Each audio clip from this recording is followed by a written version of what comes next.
मेरे साथ है एमएलए बनी डॉक्टर रामेश्वर सिंह, जिन पे परसों अपने वीडियो देखी, उन पर हमला हुआ, गिरेबान पे हाथ डाला, वो प्रोटेस्ट था या इन पे अटैक? बातचीत करते हैं। आपका बहुत बहुत स्वागत है। आप पे देर रात गए, हमला हुआ उस दिन रात को। आपके पीएसओ कहाँ थे पहले तो वो पूछूंगा। देखो पीएसओ मेरे साथ थे, लेकिन कितने पीएसओ थे? ये लेकिन 2 पीएसओ थे मेरे साथ, लेकिन जिस तरीके का वहाँ पे अटैक हुआ, जितने लोग आए, तो मुझे लगता है वहाँ पे 5-7 और भी होते शायद वो भी कम पड़ते। जिस तरीके से वो लोगों ने अटैक किया है, जिस तरीके से वो हमला हुआ है, काफ़ी सारे लोग वहाँ पे आ गए थे। तो ये आप इसको आप प्रोटेस्ट नहीं बोलो, इसको आप अटैक ही बोलो तो ठीक रहेगा। लेकिन जब आप वहाँ गए तो पहला इन्फॉर्म करना था कि अगर हो सकता था कोई मसला वहाँ पे हो जाता, वहाँ की सिक्योरिटी कंसर्न जो वहाँ पे थाना था उसको इन्फॉर्म। देखो मैंने एसडीपीओ साहब से बात की थी इस बारे में कि मैं आ रहा हूँ वहाँ पे और मुझे वहाँ पे जाना है, तो उनको बता के गया था वहाँ पे। फिर वहाँ जब मैं पहुँचा उसके बाद तो पुलिस आई थी, थोड़ा टाइम लगा, लेकिन लेट पुलिस पहुँची थी वहाँ पे, और तब तक हॉस्पिटल में हंगामा हो चुका था। मैं जब वहाँ से जाने लगा तो फिर रास्ते में उन्होंने गाड़ी रोक के फिर से हंगामा किया। उस वक्त पुलिस आ चुकी थी, एसएचओ साहब वहाँ थे, उनके सामने ये हादसा हुआ है, एसएचओ साहब के सामने वहाँ था। और एसएचओ साहब और कुछ लोग बिलावर के थे वहाँ पे, जिन्होंने मुझे सेफली वहाँ से निकालने की कोशिश की है। ऐसा नहीं था कि वहाँ सिक्योरिटी वालों ने, पुलिस वालों ने मेरी हेल्प नहीं की, एसएचओ साहब ने मेरी हेल्प की थी वहाँ से निकालने में। कुछ लोग भी थे जिन्होंने मेरी हेल्प की थी, उसी वजह से मैं सेफली वहाँ से निकल पाया हूँ। आज तक मैंने प्रोटेस्ट देखे हैं, क्योंकि मैं भी 2012-13 से जर्नलिज्म कर रहा हूँ।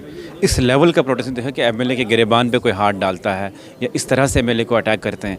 क्या उसके बाद एफआईआर या कोई आपने कंप्लेंट दी कि उनके खिलाफ कोई एक्शन हुआ? देखो मैंने एफआईआर दी हुई है, अभी तक कोई एक्शन हुआ नहीं है जहाँ तक मुझे नॉलेज में है, लेकिन अभी मैंने पता किया भी नहीं है। जहाँ तक पता चला है अभी तक कोई एक्शन हुआ नहीं है। देखो प्रोटेस्ट करना डेमोक्रेटिक राइट है सबका, सब कर सकते हैं, बिल्कुल कर सकते हैं। मेरे खिलाफ भी करें, कोई बात नहीं, मुझे कोई फ़र्क नहीं पड़ता उससे, लेकिन प्रोटेस्ट करने का एक तरीका है।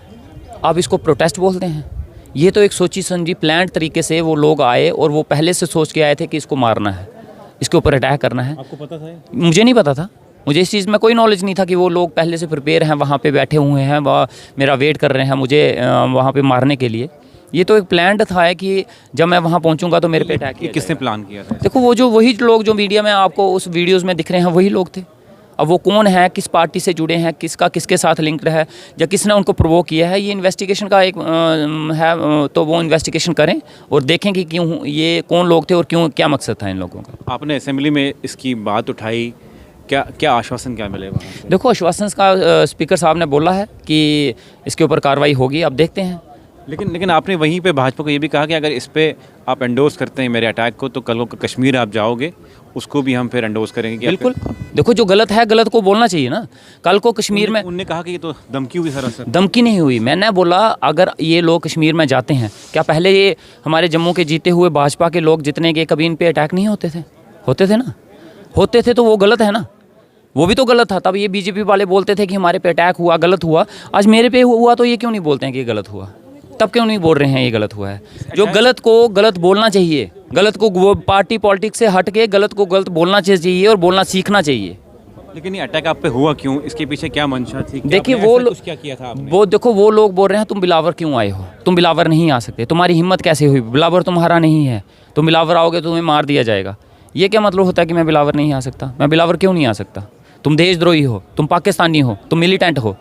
मैं कहता हूँ एक प्रूफ मेरा दिखा दे कि मैं पाकिस्तानी हूँ, एक प्रूफ दिखा दें कि मैं मिलिटेंट हूँ, और अगर मैं हूँ तो मेरे ऊपर कानूनी कार्रवाई की जाए, मेरे ऊपर एक्शन लिया जाए, मुझे सज़ा दी जाए। अगर जो उन्होंने इल्ज़ाम लगाए हैं मेरे पे वो प्रूफ करें। बेतुके बयान देने हैं, फालतू की बातें करनी हैं असेंबली के बीच में, बिना पार्टी पॉलिटिक्स की समर्थन किए हुए, बिना पार्टी पॉलिटिक्स के दबाव में आए हुए मैं आम लोगों का मुद्दे उठा रहा हूँ जो इन लोगों को उठाने चाहिए थे। तो शायद दर्द वो है। आप सरकार का भी हिस्सा है, क्या आपने सीएम साहब से बात की इस बारे में कि आपको थोड़ी सपोर्ट करें, इसमें इन्वेस्टिगेट करें? अगर आज एक एमएलए के साथ ऐसा होता है, कल को किसी और एमएलए के साथ ऐसा हो सकता है? जी मैंने उनसे बात की है, उन्होंने मुझे आश्वासन दिया है कि इसके ऊपर पूरी इन्वेस्टिगेशन की जाएगी, जो भी होगा दूध का दूध पानी का पानी होगा, और जो गलत हैं उनके ऊपर कानूनी कार्रवाई की जाएगी। चलिए, बहुत बहुत शुक्रिया।